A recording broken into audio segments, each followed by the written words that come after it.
Your hands remember before your mind does. The moment you press cold chicken fat between your fingers and feel it yield, not melt, yield, something older than memory moves through you. You have done this before. You have never done this before. Both things are true at the same time, and if you are over 50 and standing in a kitchen, you already know exactly what smell I am about to describe. It is Schmaltz, rendered chicken fat, salted, still warm in the pan. And somewhere between 1965 and 1985, in kitchens across Brooklyn, the Bronx, and Queens, the women who knew how to make it stopped being asked to teach it. Not because the knowledge was secret, because everyone assumed someone else was writing it down. Nobody wrote it down. We are recovering 15 techniques from the kitchens of Jewish grandmothers, bubbes, who cooked through the 1940s, 50s, and 60s. Not recipes. Techniques. The specific physical knowledge that lived in their hands and disappeared when those hands were gone. If you learn something in a kitchen that nobody else seems to know anymore, this channel needs you. Subscribe now and bring what you remember with you, because what you carry may be the only copy that still exists. In 1945, the average Jewish grandmother in New York City operated a kitchen that functioned as a complete food production system. She did not buy what she could make. She did not discard what she could render. She did not measure what she had made enough times to know by feel. The WPA surveys of New York Jewish immigrant life document kitchens in which chicken fat was rendered every Friday morning. Bread was revived by methods that no cookbook of the era bothered to explain, and vegetables were preserved, pickled, and transformed by techniques so embedded in daily routine that they existed below the threshold of instruction. Nobody taught these things in a classroom. They were transmitted hand to hand, kitchen to kitchen, grandmother to granddaughter, across a chain of bodies that stretched back to the shtetls of Poland and Ukraine and Lithuania. That chain did not break all at once. It frayed one kitchen at a time as the second generation moved to suburbs where there was no need to render your own fat because the supermarket sold everything in a can, and the third generation grew up in those suburbs and never saw the rendering happen at all. What was lost was not sentiment. What was lost was a technology, a set of solutions to real problems developed over generations of necessity that happened to produce food of extraordinary quality as a byproduct of survival. Stay with us through item 12. What you hear there will reframe everything you thought you understood about why your grandmother's food tasted different from everything that came after. Rendering Schmaltz, this is the foundation. Everything else in this list either requires it or descends from it, which is why every bubbe who knew what she was doing began here on Friday morning, before anything else. The technique, raw chicken fat and skin, collected through the week from every bird that came through the kitchen, stored in a covered bowl in the refrigerator, placed in a heavy pan over the lowest possible flame with a small amount of cold water and a sliced onion. The water prevents scorching while the fat begins to liquefy. The onion flavors the fat as it renders. The flame is so low that nothing sputters, nothing browns, nothing burns. This takes between 45 minutes and an hour, and the bubbe who was doing it was also doing 4 other things, which is why the flame had to be low enough to forgive distraction. What resulted was a clear, golden liquid fat that sat firm in the refrigerator and kept for weeks. At room temperature, it was spreadable. On bread with salt, it was a meal. In a pan, it was the cooking medium for everything else on this list. The bubbes who rendered Schmaltz every Friday were not doing it for flavor, though the flavor was extraordinary. They were doing it because it was free, a byproduct of the chicken they were already buying, and because nothing that was free was wasted in a kitchen that had been built by people who had known what real scarcity felt like. Making Gribenes. The rendering of Schmaltz produces a second thing that most people have completely forgotten, and forgetting it is one of the great culinary losses of the 20th century.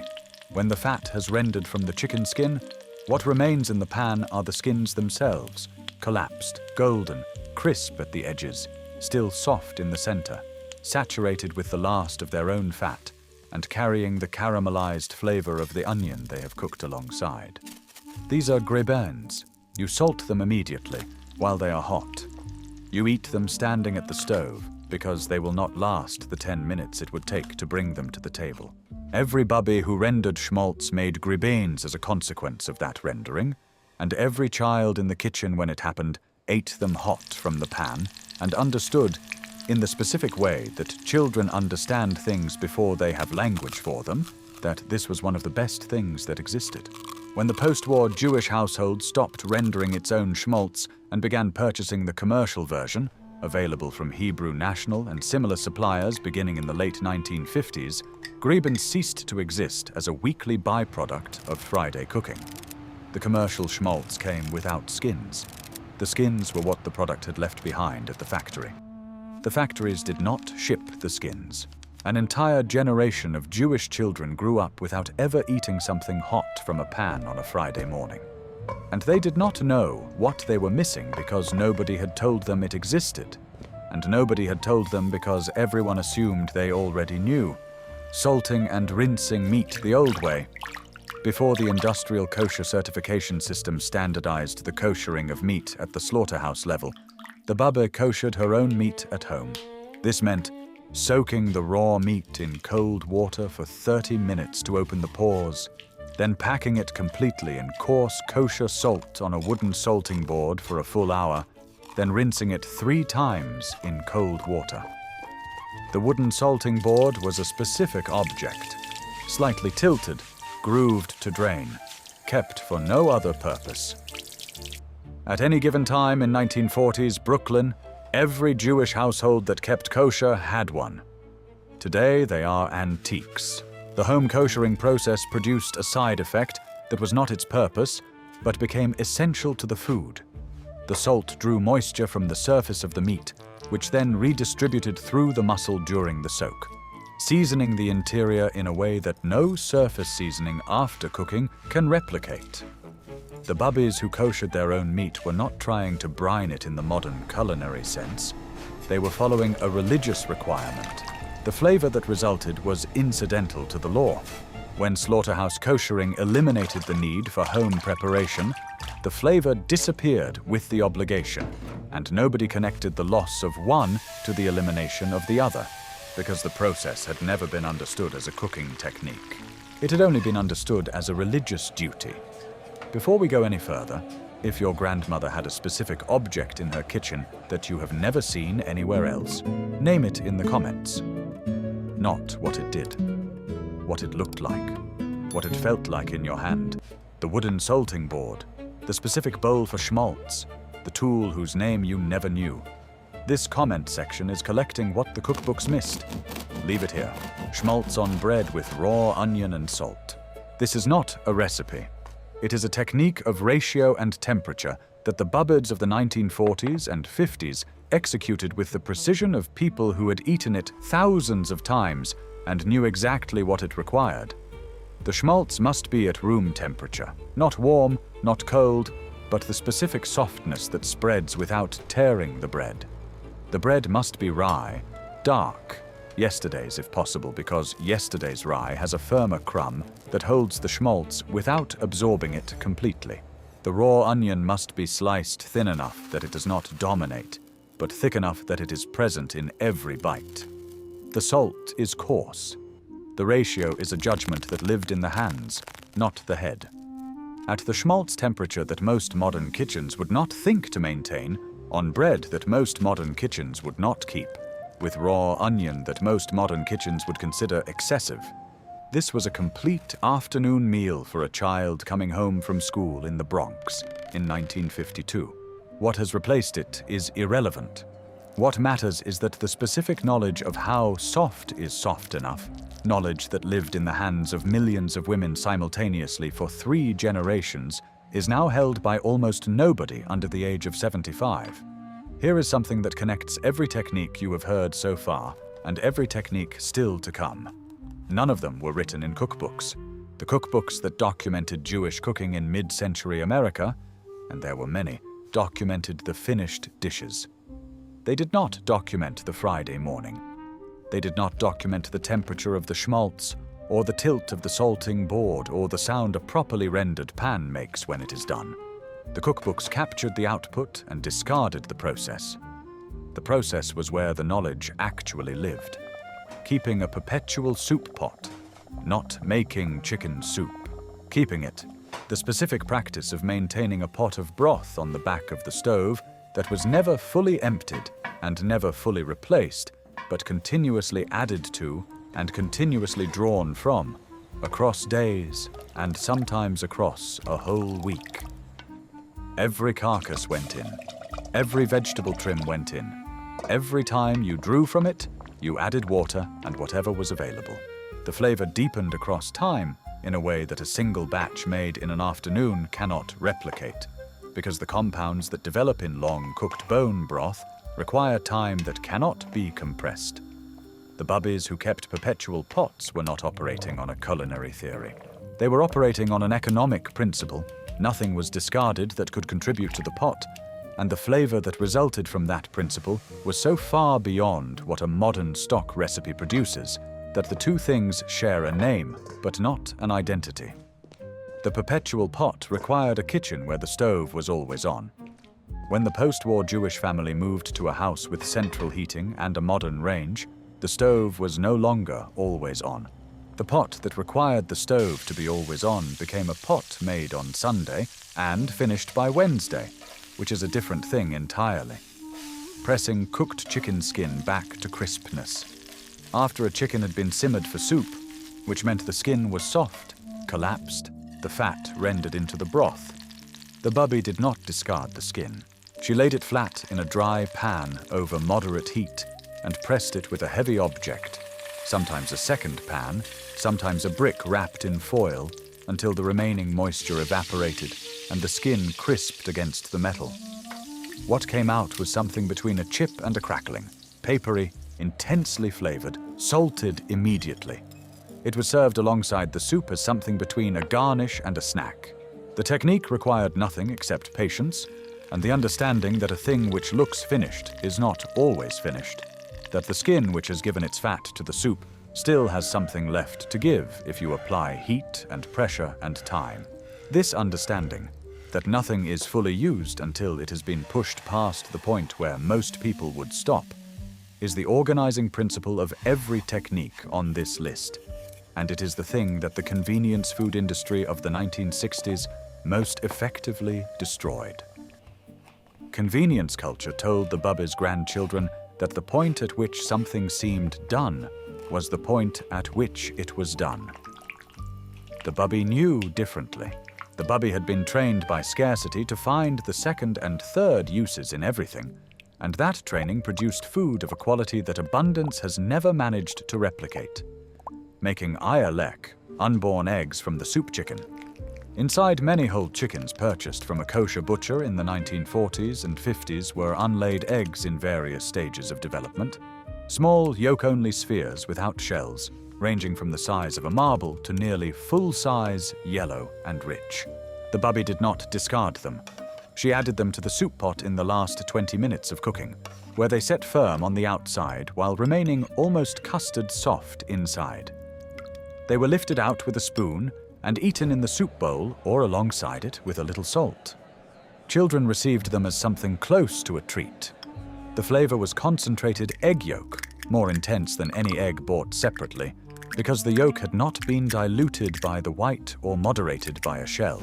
When commercial poultry processing standardized chicken preparation in the 1960s, and the whole birds that arrived at the butcher counter came pre-eviscerated and cleaned at the processing plant, the Eyerlekh stayed at the processing plant.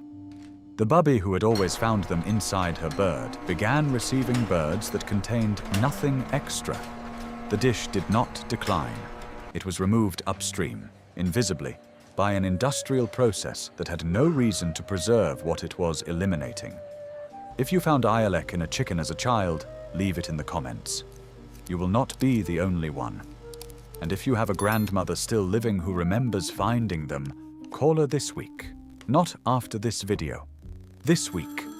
Ask her what she did with them. Write down what she says. What you are holding when you write that down is irreplaceable. Salting vegetables to draw water before cooking. Not salting food. Salting raw vegetables, cucumber, cabbage, eggplant, and letting them sit for 30 minutes to an hour in a colander before cooking or pickling, allowing the salt to draw out the excess water through osmosis, then pressing the vegetable firmly to remove the water entirely before proceeding. The bubbe who did this was not following a recipe instruction. She was applying a physical principle she had learned by watching and doing, and the result was a vegetable that cooked differently, that held its structure under heat, that absorbed dressing without becoming soggy, that pickled in a fraction of the time because the cellular structure had already been opened. The modern cook who skips this step and wonders why her cucumber salad is watery by dinner time is missing a piece of knowledge so basic to pre-industrial cooking that it appears in almost no cookbook, because the women who wrote the cookbooks assumed that anyone cooking already knew it. They were wrong about how long the transmission would last. Storing Schmaltz in the same container always, never washing it between batches. The ceramic Schmaltz crock, white or cream-colored with a fitted lid, kept on the counter or in the refrigerator, was never emptied completely and never washed with soap. Each new batch of Schmaltz was poured into the crock on top of the previous batch's residue.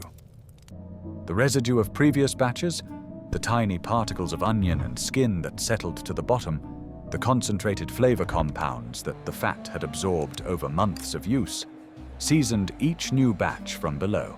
A Schmaltz crock that had been in continuous use for 5 years tasted different from a Schmaltz crock that was 1 month old, in the same way that a cast iron pan seasoned over decades cooks differently from a new one. The women who maintained these crocks understood this not as chemistry but as continuity. The crock that had belonged to the mother made food that tasted like the mother's food, and this was not mysticism. It was the literal transfer of flavor compounds from one generation's cooking into the next generation's fat. When the daughters of these women began using glass bowls that they washed between uses, they lost the continuity without knowing they had lost it. The food tasted slightly different. They assumed they were doing something wrong. They were doing everything right. What was missing was years, reviving stale bread with steam, not toasting, not discarding, reviving, holding a stale rye loaf or a hardened roll briefly over a pot of simmering water, or wrapping it in a damp cloth and placing it near the heat of the oven for 10 minutes until the exterior softened and the crumb, which had retrogradated, stiffened as the starch crystallized during cooling, had been partially reversed by the moisture and heat working together. The bread that came out was not fresh bread. It was something better than stale bread, in a specific way that the women who did this knew how to calibrate by touch and time. This technique required the understanding that staling is not the same as spoilage, that a bread which has hardened has not gone bad, but has undergone a reversible physical process. The bubbes who knew this treated bread differently than we treat bread now. We treat stale bread as a failed object. They treated it as an intermediate state. The difference between those two attitudes represents the difference between a culture that learned to cook under scarcity and a culture that learned to cook under abundance, and the culture of abundance has produced worse bread. Pickling in small batches in repurposed jars, not canning, not preserving for long storage, pickling for the week, a handful of cucumbers or green tomatoes packed with dill, garlic, and a specific amount of salt dissolved in water, covered with a cloth rather than a lid to allow the fermentation gases to escape, left on the counter for 3 to 5 days depending on the season and the temperature of the kitchen. The bubbe who did this was not following a recipe. She was reading the jar, smelling it each morning, pressing a cucumber to feel how far the fermentation had progressed, tasting on day 3 to decide if day 5 was necessary. The knowledge required to do this correctly was entirely sensory. No thermometer, no pH strip, no timer beyond the calendar and the nose. When the post-war refrigerator made weekly pickling seem unnecessary, you could buy pickles in a jar, sealed and shelf-stable, from any grocery store. This sensory knowledge became a skill without a use case. By the time the grandchildren of the women who had pickled this way became adults and wanted to learn it, the women were gone, and what remained was a Bon Appetit article about fermentation that used words like brine ratio and anaerobic environment, and that described in technical language a process the bubbes had executed entirely by feel, making chicken soup with feet, not in addition to the chicken, as part of the chicken. Chicken feet, available from any kosher butcher in New York through the early 1960s at almost no cost, were added to the soup pot because their collagen content was dramatically higher than that of any other part of the bird, and the long simmer dissolved that collagen into the broth in a way that changed the texture of the finished soup from a thin liquid to something that coated the spoon and lips with a barely perceptible viscosity. The bubbe who added feet to her soup was not making a gourmet decision. She was using what was available and cheap and known to produce a good result. The soup that resulted from feet-included stock, set slightly when refrigerated, a sign of gelatin content that the women of that generation recognized as evidence of quality. When commercial poultry processing removed feet from retail sale in the early 1960s, the feet went to pet food manufacturers who paid more per pound than the retail customer. The home cook lost access to the ingredient without any announcement that it had been removed. The soup got thinner, slowly, across years. Nobody could point to the moment it changed, because the change had happened at a processing plant in Pennsylvania, invisibly, for economic reasons that had nothing to do with the soup and everything to do with the margin on pet food. The technique of using yesterday's Schmaltz drippings to start today's onions. At the bottom of the pan in which Schmaltz had been used the previous day, to sauté onions, to brown meat, to fry potato pancakes, there remained a thin layer of solidified fat carrying the concentrated flavor of everything that had cooked in it. The bubbe did not clean this pan between uses. She placed it back on the flame, allowed the residue to melt, and used it as the cooking fat for the next preparation. The onions that went into that fat carried the flavor of the previous day's cooking before they had cooked at all. Over the course of a week, a pan in continuous use built a flavor history that transferred into everything cooked in it. This is not a hygiene recommendation. This is a documentation of a technique that produced food with a specific layered quality that no single-use non-stick pan can approximate, because non-stick pans cannot accumulate a flavor history. The technology that replaced the bubbe's pan was designed to prevent the accumulation of residue. In preventing accumulation, it also prevented transmission. The pan that does not carry the past cannot give the past to the future. That is not a metaphor. It is a description of how fat and heat and time work together. And understanding it is the first step toward understanding what was actually lost when the bubbes stopped cooking and the non-stick pans arrived. Every technique on this list was lost the same way.